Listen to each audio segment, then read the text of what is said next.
பூஞ்சோலை மாணவர்கள் அனைவருக்கும் வணக்கம். இன்னைக்கு ஐஎன்எம் ஹேண்ட் ரிட்டன் நோட்ஸோட கடைசி கிளாஸ் சரியா? சரி, சிட்டகாங் ஆயுத கிடங்கு தாக்குதல் பார்க்க போறோம். இந்திய குடியரசு ராணுவம் அப்படின்ற பேர்ல சூர்யாசனோட தலைமையில ஒரு புரட்சிகர குழு ஒருத்தவங்க ஆரம்பிச்சாங்க. சரியா? அந்த புரட்சிகர குழுவோட வேலை என்ன அப்படின்னா, ஆங்கிலேயர்களோட செயல்பாடுகளை நிப்பாட்டணும்.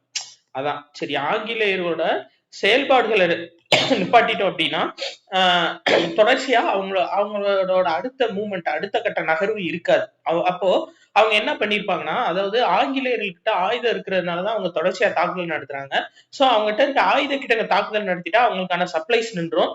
அது போக என்ன பண்ணுவாங்கன்னா, ரயில்வே எங்கெங்கெல்லாம் ரயில்வே டிராக்ஸ் இருக்கோ அந்த டிராக்ஸ் எல்லாத்தையுமே டெமாலிஷ் பண்ணிருப்பாங்க, அடிச்சிருப்பாங்க. அது போக தந்தி கம்பிகள், ஆங்கிலேயர்கள் இன்ஃபர்மேஷன் கொடுக்கறதுக்காக மெயினா யூஸ் பண்ணது என்ன அப்படின்னா தந்தி கம்பிகள் தான். அது எங்கெங்க இருக்கோ அது எல்லாத்தையும் வெட்டிருப்பாங்க. சரியா? அதான் மெயினானது. சரியா? இப்போ 1930 ஏப்ரல் 18 இரவு நேரம் கொரில்லா போர் முறையில சிட்டகாங் ஆயுத கிடங்கு டோட்டலா தாக்கி அழிக்கிறாங்க.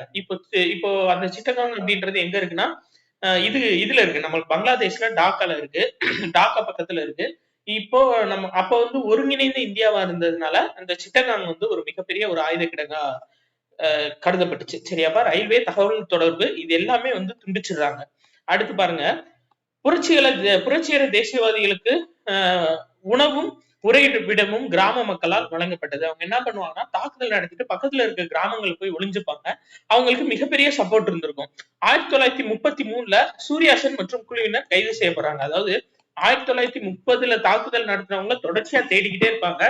ஆனா அவங்க எப்ப கைது செய்யப்படுறாங்கன்னா 1933, 3 வருடங்கள் கழித்து தான் கைது செய்யப்படுறாங்க. ஏன் அப்படின்னா, உள்ளூர் மக்களோட ஆதரவு இருந்ததுனால 3 வருஷமா அவங்களை பிடிக்கவே முடியல. சரி, அடுத்து 1934 ஜனவரி 12ல இவங்க எல்லாமே தூக்கிலிடப்படுறாங்க. இத மெயினா நம்ம பார்க்க வேண்டியது இந்தப்பா, Chittagong armoury raiders and reminiscences அப்படின்ற புத்தகம் எழுதினது யாரு அப்படின்னா கல்பனா தத்து. சரியா? Chittagong armoury raiders and reminiscences புத்தகம் எழுதினது கல்பனா தத்து.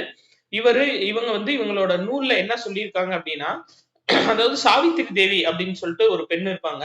அந்த பெண்ணோட வீட்டு முன்னாடி கேப்டன் கேமரூன் அப்படின்றவர் கொலை செய்யப்பட்டிருப்பாரு. யாரால அப்படின்னா இவங்க சூர்யாசன் அவங்களோட புரட்சிகர குழுவால கேப்டன் கேமரூன் கொலை செய்யப்பட்டிருப்பாரு. சோ அவங்ககிட்ட விசாரிப்பாங்க. சரியா? சாவித்திரி தேவி அவங்ககிட்ட விசாரிப்பாங்க. ஆனா அவங்க புரட்சிகர தேசியவாதிகள் குறித்து எதுவுமே சொல்ல மாட்டாங்க. அவங்கள ரொம்ப கொடுமைப்படுத்துவாங்க. ஆனா சாவித்திரி தேவி அதை சொல்ல மறுத்துருவாங்க. அதனால அவங்கள பெருமைப்படுத்தி எந்த புக்ல எழுதியிருப்பாங்க அப்படின்னா, Chittagong armoury raiders and reminiscences அப்படின்ற புக்ல கல்பனா தத் அவங்க எழுதியிருப்பாங்க. சரியாப்பா? கல்பனா தத் இந்திய குடியரசு ராணுவம், அதாவது நம்ம சூர்யாசனோட புரட்சிகர குழுல ஒருத்தவங்க தான் கல்பனா தத். சரியாப்பா? சரி, ரைட். அதான். அடுத்து பாருங்க, அலிப்பூர் குண்டுவெடிப்பு வழக்கு. அலிப்பூர் குண்டுவெடிப்பு வழக்குல கொல்லப்பட்டவர் யாருன்னா டக்ளஸ் கிங்ஸ்ஃபோர்டுப்பா. ஆக்சுவலா என்ன விஷயம் அப்படின்னா, டக்ளஸ் கிங்ஸ்ஃபோர்டு கொல்ல பிளான் பண்ணுவாங்க. பட் அவர் எஸ்கேப் ஆயிடுவார். டக்ளஸ் கிங்ஸ்ஃபோர்டு எஸ்கேப் ஆயிடுவார். என்ன விஷயம் அப்படின்னா, இந்த டக்ளஸ் கிங்ஸ்ஃபோர்டு அப்படின்றவர் சுதேச போராட்டக்காரர்களை ரொம்ப கொடூரமா ஒடுக்கியவர். அதனால இவரை கொல்லணும் அப்படின்னு சொல்லிட்டு 2 பேர் பிளான் பண்ணுவாங்க. யாருன்னா குதிராம் போஸ், பிரபுல்லா சாக்கி, இவங்க 2 பேரும் பிளான் பண்ணுவாங்க. குதிராம் போஸ்க்கு 18 வயசு, பிரபுல்லா சாக்கிக்கு 19 வயசு. 2 பேரும் சேர்ந்து டக்ளஸ் கிங்ஸ்ஃபோர்ட போட்டுருவோம் அப்படின்னு சொல்லிட்டு ஒரு பிளான்ல இருப்பாங்க. அப்ப என்ன ஆகும் அப்படின்னா, இவங்க ஒரு குண்டை வீசுவாங்க. அந்த குண்டு அதாவது சேரட் வண்டியில இருப்பாரு டக்ளஸ் கிங்ஸ்ஃபோர்டு. ஆங்கிலேய பெண்கள் எல்லாம் அந்த சேரட் வண்டியில இருப்பாங்க. அவங்க வீசின குண்டு டக்ளஸ் கிங்ஸ்ஃபோர்டு எஸ்கேப் ஆகி அந்த பெண்கள் 2 பேரும் இறந்து போயிருவாங்க மாத்தி. சரியாப்பா? அந்த சேரட் வண்டியில 2 ஆங்கிலேய பெண்கள் இறந்து போயிருவாங்க. சோ பிரபுல்லா சாகி அந்த இடத்திலேயே தற்கொலை பண்ணிக்கிடுவாரு. குதிராம் போஸ் மாட்டிக்கிடுவாரு. சரியா? இந்த வழக்குல மொத்தம் 35 பேர் கைது செய்யப்படுவாங்க. இதுக்கு வாதாடினவர் யாரு அப்படின்னா CR தாஸ். சரியா? குதிராம் போஸ் மாட்டிட்டு தூக்கிலிடப்பட்டுவாரு. இது ஓல்டு கொஸ்டின். போன குரூப் 4க்கு முந்தின குரூப் 4 கொஸ்டின். அதாவது அலிப்பூர் குண்டுவெடிப்பு வழக்குல வாதாடினவர் யாரு? சித்தரஞ்சன் தாஸ் அப்படின்னு சொல்லி கேட்டிருந்தாங்க. சரியாப்பா? இதுல இருந்துதான் எடுக்கப்பட்டிருக்கு 12th புக். ஓகேவா? அதே மாதிரி இந்த பாருங்க, கராச்சி மாநாடு சர்தார் வல்லபாய் பட்டேல் தலைமையில 1931 நடந்திருக்குப்பா. இந்த கராச்சி மாநாடு ரொம்ப முக்கியம். ஏன்னா இந்தியாவோட அடிப்படை உரிமைகள் குறித்து விவாதிக்கப்பட்டிருக்கும். சரியா? கூடுதல் இன்ஃபர்மேஷனா இதை மட்டும் தெரிஞ்சு வச்சுக்கோங்க. அடுத்து பாருங்க, இந்திய தேசிய ராணுவம், Indian National army.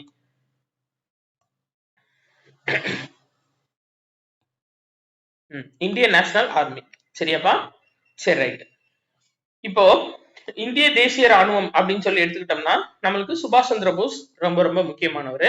1938 Haripura Congress மாநாடுப்பா, 51வது Congress மாநாடு. இந்த 51வது மாநாட்டுல வந்துட்டு அதாவது சுபாஷ் சந்திர போஸ் ஜெயிச்சிருப்பாரு. சரியா? ஹரிபுரா காங்கிரஸ் மாநாடுல சுபாஷ் சந்திர போஸ் தான் தலைவர். அப்போ இந்த ஹரிபுரா காங்கிரஸ் மாநாட்டுல முக்கிய நோக்கம் என்னன்னா 6 மாதம் கெடு விதிச்சிருப்பாங்க ஆங்கிலேயர்கள் நாட்டை விட்டு வெளியேற. உங்களுக்கு 6 மாசத்துக்குள்ள நீங்க வெளியேறாட்டி கடுமையான விளைவுகளை சந்திக்க நேரிடும் அப்படின்னு சொல்லிட்டு 1938 ஹரிபுரா காங்கிரஸ் மாநாட்டுல சொல்லியிருப்பாங்க. அதுக்கு அடுத்த மாநாடு திரிபுரா காங்கிரஸ் மாநாடு. சரியாப்பா? நேதாஜி சுபாஷ் சந்திர போஸ் நிப்பாரு. ஆப்போசிட்ல மகாத்மா காந்தியோட பிரதிநிதியா பட்டாபி சீதாராமையா நிற்பாரு. ஆனா சுபாஷ் சந்திர போஸ் வந்து தோற்கடிச்சிருவாரு. யார்? பட்டாபி சீதாராமையாவை சுபாஷ் சந்திர போஸ் வெற்றி பெற்றுவாரு. ஆனா ஒரு சில காங்கிரஸ் உறுப்பினர்கள் வந்து ஒத்துழைக்க வந்து மறுப்பாங்க. ஏன் அப்படின்னா அதாவது அந்த மகாத்மா காந்தியோட செல்வாக்கு இதெல்லாம் இருக்கிறதுனால ஒரு சில பேர் வந்து ஒத்துழைக்க மறுப்பாங்க. அதனால இவர் என்ன பண்ணுவாரு அப்படின்னா வேணா நான் தனியாவே ஒரு கட்சி ஆரம்பிச்சுக்கிறேன்னு சொல்லிட்டு ஃபார்வர்ட் பிளாக் கட்சி 1939 சுபாஷ் சந்திர போஸ் ஆரம்பிக்கிறாருப்பா. சோ இந்த டைம் வந்து வேர்ல்டு வார் ஸ்டார்ட் ஆகுது. Second world war. சரியா? 2வது உலக போர் ஸ்டார்ட் ஆகுது. 2வது உலக போர் ஸ்டார்ட் ஆகுது. இந்த உலக போர்ல வந்து பாத்தீங்க அப்படின்னா மலையா, பர்மா, சிங்கப்பூர் இந்த பகுதிகளில் எல்லாத்துக்குமே வந்து பாத்தீங்கன்னா நம்ம இந்திய ராணுவ வீரர்கள் வந்து அனுப்பப்படுறாங்க. இதுல மெயின் என்னன்னா மொத்தம் 45,000 பேர் இந்திய ராணுவ வீரர்கள் ஜப்பான் கிட்ட மாட்டிக்கிடுவாங்க. சரியா? அது என்னன்னு சொல்லிட்டு கீழே பார்த்துட்டு நம்ம மேல பார்ப்போம். சரியாப்பா? அதாவது தென்கிழக்கு ஆசிய நாடுகள் அந்த பகுதிகளில் வந்து பாத்தீங்க அப்படின்னா பிரிட்டன் அதிகாரிகள் தலைமையில இந்திய ராணுவம் நிலைநிறுத்தப்பட்டிருக்கும். அதாவது அவ்வளவு ராணுவ வீரர்கள் வந்து தேவைப்பட்டிருப்பாங்க. யாருக்கு அப்படின்னா ஆங்கிலேயர்களுக்கு. அப்ப ஆங்கிலேயர்களை வந்து அதிகாரியா நியமிச்சுட்டு கீழே இருக்க சோல்ஜர்ஸ் எல்லாமே இந்திய வீரர்களா நியமிக்கப்படுவாங்க. சரியாப்பா? அப்ப என்ன ஆகும் அப்படின்னா அந்த மலையா, பர்மா இந்த பகுதியில எல்லாம் போகும்போது ஜப்பான் வந்து ஒரு மிகப்பெரிய படையெடுத்து வருவாங்க. அப்ப ஆங்கிலேய அதிகாரிகள் இந்திய வீரர்கள் கிட்ட அதாவது இந்திய வீரர்களை ஜப்பான்காரங்கிட்ட ஒப்படைச்சிட்டு அவங்க எஸ்கேப் ஆயிடுவாங்க. அதாவது இவங்க எப்படி போனாலும் போட்டு நம்ம தப்பிச்சு போயிடுவோம், ஏன்னா நம்ம இருந்தா கொண்டுருவாங்க அப்படின்னு சொல்லிட்டு அதிகாரிகள் ஃபுல்லா தப்பிச்சு போயிடுவாங்க. சோ இந்த 45,000 வீரர்கள் வந்து போர் கைதிகளா ஜப்பான் கிட்ட சிக்கிடுவாங்க. அதுதான் மெயின். சரியாப்பா? இப்ப இதுதான் விஷயம். அதாவது சண்டை போடுறதுக்காக கூட்டு போயிட்டு அதிகாரிகள் பூரா எஸ்கேப் ஆயிடுறாங்க. ஆங்கிலேய அதிகாரிகள் ஃபுல்லா இந்திய வீரர்கள் ஃபுல்லா போர் கைதிகளா வச்சுக்கோங்க, என்னன்னாலும் பண்ணிக்கோங்க அப்படின்ற மாதிரி ஒப்படைச்சிட்டு போயிடுறாங்க. சோ ஜப்பானுக்கு வந்து தெளிவா தெரியுது இவங்களுக்கும் உலக போருக்கும் இந்திய வீரர்களுக்கும் உலக போருக்கும் சம்பந்தமே இல்லை. ஏன்னா சிங்கப்பூர் பகுதியில நிலைநிறுத்தி வச்சிருக்காங்க இந்திய வீரர்களை. ஜப்பான்காரங்க பிடிச்ச உடனே அவங்களுக்கு நல்லா தெரியுது இந்திய வீரர்களுக்கும் இதுக்கும் சம்பந்தம் இல்லை. ஏன்னா காலனி ஆதிக்க நாடுனால கூப்பிட்டு வந்திருக்காங்க. அப்போ இவங்க என்ன செய்வாங்க அப்படின்னா ஜப்பான்காரங்க இவங்க இருந்தா நம்மளுக்கு யூஸ் தான். ஏன் அப்படின்னா இந்தியா அப்படின்றது பிரிட்டிஷ் கண்ட்ரோல்ல இருக்கு. ஒருவேளை தேவைப்பட்டுச்சு அப்படின்னா இந்திய வீரர்களை ட்ரைனிங் கொடுத்து நம்மளே வந்து இந்தியாவுக்கு அனுப்பிடுவோம். பிரிட்டனை எதிர்த்து போராடிக்கலாம். ஒருவேளை இந்தியாவை கைப்பற்றுற நிலைமை வந்துச்சு அப்படின்னா அங்க இருக்க வீரர்களை வச்சு பிரிட்டனை வந்து நம்ம க்ளோஸ் பண்ணிடலாம் அப்படின்ற ஒரு ஐடியால ஜப்பான் இருப்பாங்க. சோ ஜெனரல் மோகன் சிங் அவர் தலைமையில ஜப்பானியர்களோட ஆதரவோட சிங்கப்பூர்ல இந்திய தேசிய ராணுவம் நிறுவப்படுது. இதான் இந்திய தேசிய ராணுவம் நிறுவப்படுறதுக்கான முக்கிய காரணம். சரியா? இதுக்கடுத்து தொடர்ந்து வந்தவங்க கேப்டன் லட்சுமி சஹல், அதுக்கடுத்து சுபாஷ் சந்திர போஸ் வருவாரு, காந்தி பிரிகேட், நேரு பிரிகேட், ராணி லட்சுமி பாய் பிரிகேடு, இந்த 3 பிரிகேடையும் வந்து ஓபன் பண்ணுவாரு. சரியாப்பா? ரைட். அந்த மாட்டிக்கிட்ட 45,000 வீரர்கள்ல 40,000 வீரர்கள் மட்டும் தேர்ந்தெடுக்கப்பட்டு இந்திய தேசிய ராணுவம் தொடங்கப்பட்டிருக்கும். ரைட். இப்ப என்ன ஆகுது அப்படின்னா 1943 ஜூலை 2 சிங்கப்பூர்ல இருந்து டோக்கியோக்கு சுபாஷ் சந்திர போஸ் டிராவல் பண்றாருப்பா. பிரதமர் ஜப்பானோட பிரதமர் டோஜோவை சந்திக்கிறாரு. இந்தியாவை கைப்பற்றுங்க வந்து அப்படின்ற மாதிரி சொல்றாரு. ஆனா டோஜோ என்ன சொல்றாரு, நாங்க 2ஆம் உலக போர்ல எதிர்த்து போராடிட்டு இருக்கோம், இப்போதைக்கு இந்தியாவை கைப்பற்றுற எண்ணம் எங்களுக்கு இல்ல அப்படின்ற மாதிரி ஜப்பான் பிரதமர் சொல்லிடுறாரு. ஏன்னா ஒரு சேஃப்டிக்கு நம்ம இந்திய வீரர்களை ட்ரைனிங் கொடுத்து வச்சிருக்காங்க ஜப்பான்காரங்க. சரியாப்பா? ரைட். அதனால நாங்களே நேரம் வந்து கைப்பற்றுற ஐடியா இப்போதைக்கு இல்லைன்னு சொல்லுவோம். சுபாஷ் சந்திர போஸ் திரும்புறாரு அக்டோபர் 21. சிங்கப்பூர் வந்து சுதந்திர இந்தியாவோட தற்காலிக அரசை நிறுவுறாருப்பா. இதான் மீன். சரியா? இந்தியாவோட சுதந்திர இந்தியாவோட தற்காலிக அரச 1943 அக்டோபர் 21 வந்து நிறுவிடுறாரு. ரிட்டர்ன் ஆகி வந்து நிறுவிடுறாரு. சோ 1944 ஜூலை 6 ரங்கூன்ல இருந்து காந்தியடிகளுக்கு உரையாற்றுறாரு ஆசாத் ஹிந்த் ரேடியோல. சரியா? அதுலதான் தேச தந்தையே அப்படின்னு சொல்லியிருப்பாரு. சரியாப்பா? இந்த கண்டென்ட் இருக்கட்டும். அப்படி கீழே வாங்க, இதை பார்த்துட்டு மேல வரும். என்னதுன்னா 1944 இம்பால் மணிப்பூர் இதை நோக்கி ஷானவாஸ் அப்படின்ற இந்திய தலைமை அதிகாரி தலைமையில இந்திய ராணுவம் படையெடுத்து வர்றாங்கப்பா. சரியா? மணிப்பூர் பகுதியில. இப்போ என்ன ஆகுது அப்படின்னா ஜப்பான் வந்து இந்த டைம் வந்து சரணடைஞ்சிடறாங்க இந்த 1944-45 சமயத்துல. ஏன்னா 45ல தான் வந்து பாத்தீங்கன்னா நம்ம வேர்ல்டு வார் முடியுது. சரி, இப்போ ஜப்பானோட சப்போர்ட்ல தான் இந்திய ராணுவ வீரர்கள் உள்ள வர்றாங்க மணிப்பூர் இம்பால்குள்ள. இப்ப ஜப்பானே அங்க சரணடைஞ்சிருச்சு. அப்ப இந்திய வீரர்களுக்கு ஆயுதங்கள் இதெல்லாம் யாரு சப்ளை பண்ணுவா? சோ என்ன ஆகுது அப்படின்னா இவங்க படையெடுத்து வரும்போது அப்படியே ஃபுல் அண்ட் ஃபுல் ஆங்கிலேயர்களால் கைது செய்யப்பட்டு ராஜ துரோக குற்றம் சாட்டப்பட்டு எல்லாருமே வந்து அரெஸ்ட் செய்யப்படுறாங்க. சரியா? எல்லாத்தையுமே அரெஸ்ட் பண்ணிடுறாங்க. சோ இந்திய தேசிய ராணுவத்தை தலைமையேற்ற பி.கே. சஹல், ஜி.எஸ். தில்லான், ஷானவாஸ் இவங்க எல்லாருமே சிறைபிடிக்கப்படுறாங்கப்பா. சரியா? சரி, ரைட், ஓகே. இப்போ சிறைபிடிக்கப்பட்டு உங்களுக்கு தூக்கு தண்டனை எல்லாம் கொடுக்க ஐடியா இல்லை. ஏன்னா அதாவது இந்தியாவுக்கு சுதந்திரம் கொடுக்கணும் அப்படின்ற ஒரு ஐடியா இருந்துகிட்டு இருக்க நேரம் ஆங்கிலேயர்கள். ஏன்னா முடிஞ்ச அளவு நம்ம சுரண்டிட்டோம். 2ஆம் உலக போர்லயும் நம்மளுக்கு ரொம்ப செலவாயிடுச்சு. இன்னும் வந்து நம்ம சுரண்டுறதுக்கு ஒண்ணுமே இல்லை. இன்னி நம்ம இந்தியால இருந்தோம்னா நம்ம தான் அவங்களுக்கு செலவழிக்க வேண்டிய நிலைமை வரும். அதனால நம்ம முடிஞ்ச அளவு இருக்கிறத கைப்பற்றிக்கிட்டு அவங்களுக்கு சுதந்திரத்தை அறிவிச்சு விட்டு நம்ம எஸ்கேப் ஆயிடலாம் நினைச்சிட்டு இருக்க டைம். சோ அவங்க வந்து சிறைபிடிக்கப்படுறாங்க. சரியாப்பா? இந்த வழக்கு விசாரணை எங்க நடைபெறுது அப்படின்னா டெல்லி செங்கோட்டையில நடைபெறுது. இதுக்கு வாதிட்டவர் யாருன்னா ஜவஹர்லால் நேரு. இப்பதான் நம்ம மேல வர வேண்டியது என்ன அப்படின்னா 1922 ஒத்துழையாமை இயக்கம் கைது செய்யப்படுறப்ப நேரு வந்து நான் இனிமே வழக்கறிஞர் தொழிலுக்கே போக மாட்டேன்னு சொல்லியிருப்பாரு. சரியாப்பா? அதுக்கப்புறம் திரும்ப எப்ப வந்திருப்பாரு அப்படின்னா 1946. சரியாப்பா? வழக்கு விசாரணை 44. சரி, 1944 இருந்து 2 வருஷத்துக்கு வந்து இந்த வழக்கு விசாரணை நடைபெற்றிருக்கும். சாரி, 2 வருஷத்துக்கு இந்த வழக்கு விசாரணை நடைபெற்றிருக்கும். அதுல வாதாடி இருப்பாரு ஜவஹர்லால் நேரு.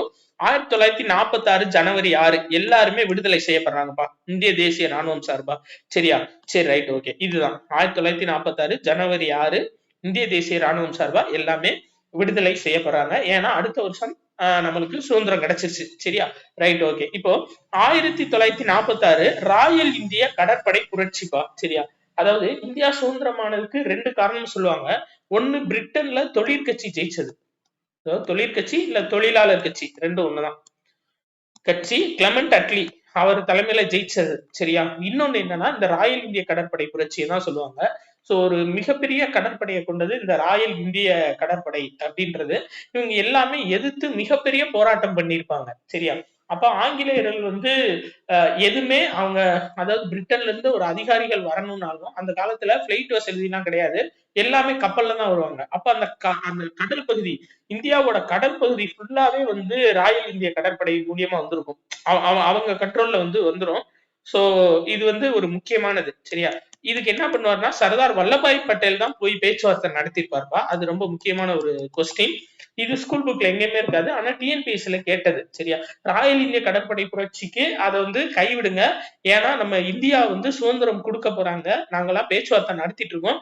இப்போதைக்கு தற்காலிகமா இந்த போராட்டத்தை கையில் எடுக்காதீங்க. நீங்க கொஞ்சம் ஃப்ரீயா விடுங்க, நான் பாத்துக்கிறேன் அப்படின்ற மாதிரி போய் பேசியிருப்பாரு. யாருன்னா சர்தார் வல்லபாய் பட்டேல். சரியா? அதுக்கப்புறம் தான் இவங்க எல்லாமே அமைதியாயிருப்பாங்க. Right, okay. அதாவது ஆங்கிலேயர்கள் கப்பல் சைட்ல வெள்ளையனே வெளியேறு அப்படின்னு சொல்லி எழுதினவர் யாரு அப்படின்னா பி.சி. தத்து. சரியாப்பா? அதுக்கு முன்னாடி பி.கே. தத்து ஒருத்தர் பார்ப்போம்.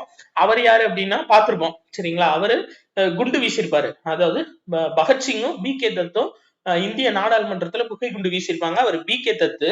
இதுவே ராயல் இந்திய கடற்படையில கப்பலோட சைட்ல வந்துட்டு வெள்ளையனே வெளியேறுன்னு எழுதினவர் யாரு அப்படின்னா பி.சி. தத்து. சரியாப்பா? சரி, ரைட், ஓகே. அப்போ சர்தார் வல்லபாய் பட்டேல் சார்பா இந்த பிரச்சனை முடிஞ்சிருச்சு. இதுதான்ப்பா நம்மளுக்கு 12th புக் வரையும் இருக்க கண்டென்ட். சரியா? Right, okay. 12th புக் வரையும் இருக்க கண்டென்ட் உங்களுக்கு ஃபுல் அண்ட் ஃபுல் முடிச்சாச்சு. இது அப்படியே நோட்ஸா எடுத்து வச்சுக்கோங்கப்பா. உங்களுக்கு குரூப் 4க்கும் குரூப் 2க்கும் ரொம்ப ரொம்ப யூஸ்ஃபுல்லா இருக்கும். அதாவது தொகுத்து உங்களுக்கு கொடுத்துட்டேன். இது தவிர்த்துட்டு நம்ம 12th புக் வைஸ் ஸ்டார்ட் பண்ணோம். அதாவது இது முடிச்சாச்சு, உங்களுக்கு பேசிக்கானது முடிச்சாச்சு. இதுக்கடுத்து நம்ம எக்கனாமிக்ஸ் பார்த்துட்டு அதுக்கப்புறம் 12th புக் வைஸ் வந்து நம்ம கவர் பண்ணுவோம். ஏன்னாப்பா 12th ஹிஸ்டரி புக் அப்படின்றது கொஞ்சம் வாஸ்டான சிலபஸ், சரியா? அதுக்குதான் உங்களுக்கு ஹேண்ட் ரிட்டன் நோட்ஸா கொடுத்தா ஈஸியா இருக்குன்றதுக்காக ஈஸியா உங்களுக்கு அந்த ஹேண்ட் ரிட்டன் நோட்ஸ் ஃபுல்லா கொடுத்தாச்சு. ஸோ இந்த கடைசி பார்ட் வரையும் நீங்க பாத்துருங்க, உங்களுக்கு கண்டிப்பா யூஸ்ஃபுல்லா இருக்கும். அடுத்து வந்து நம்ம economics book wise 11th 12th economics வந்து நம்ம பாத்துருவோம்ப்பா. நன்றி.